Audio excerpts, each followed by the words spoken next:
ગુજરાત 18 લાઈવમાં આપનું સ્વાગત છે। ડભોઈ તાલુકાના નડા ગામે વિવિધ વિકાસના કામોનું ધારાસભ્ય શૈલેષભાઈ મહેતાના વરદસ્તે ખાતમુહૂર્ત કરવામાં આવ્યું હતું। કુલ રૂપિયા 24 લાખના ખર્ચે નવીન નડા આયુર્વેદિક હોસ્પિટલ સહિત સ્મશાન ગૃહનો રસ્તો આંગણવાડી કમ્પાઉન્ડ માટેના કામનું ખાતમુહૂર્ત કરવામાં આવ્યું।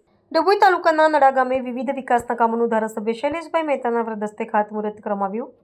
આ પ્રસંગે ગામના આગેવાનો મોટી સંખ્યામાં ઉપસ્થિત રહ્યા। નડા ગામે વર્ષોથી આયુર્વેદિક હોસ્પિટલનું બિલ્ડિંગ જર્જરિત થઈ ગયું હતું। જિલ્લા પંચાયત હસ્તકનું નવીન અદ્યતન બિલ્ડિંગ રૂપિયા 13 લાખના ખર્ચે નવીન બનશે। સાથે વિવિધ કામો જેવા નવીન સ્મશાન ગૃહ જવાનો રસ્તો, પેર બ્લોક અને આંગણવાડી કમ્પાઉન્ડ વોલ સહિતના વિકાસના કામોનું ધારાસભ્ય શૈલેષભાઈ મહેતાના વરદસ્તે ખાતમુહૂર્ત કરવામાં આવ્યું હતું।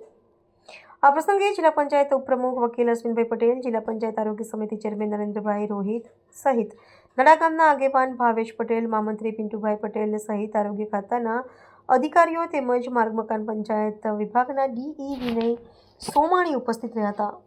ગુજરાત સરકારના 15માં નાણાં પંચ અને સ્ટેમ્પ ડ્યુટીની ગ્રાન્ટમાંથી આજે 14 લાખના ખર્ચે અહીંયા આયુર્વેદિક દવાખાનાનો ખાતમુહૂર્ત એટલે કે ભૂમિપૂજન કરવામાં આવ્યું છે।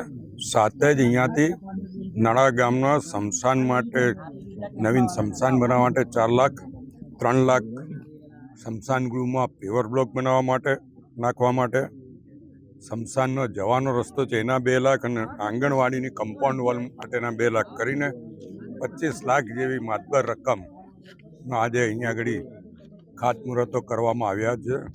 નડા ગામના તમામ લોકોને અભિનંદન આપું છું, શુભેચ્છા આપું છું। ઘણા વખતથી આ લોકોની માંગણી હતી અને અહીંયા તો જૂનું આયુર્વેદિક દવાખાનું 20 બેડનું હતું, ફરીવાર 20 બેડનું હોસ્પિટલ અહીંયા આગળ આયુર્વેદિક થાય એના માટે સરકારમાં રજૂઆત કરીને બીજા ફંડની પણ વ્યવસ્થા કરવામાં આવશે।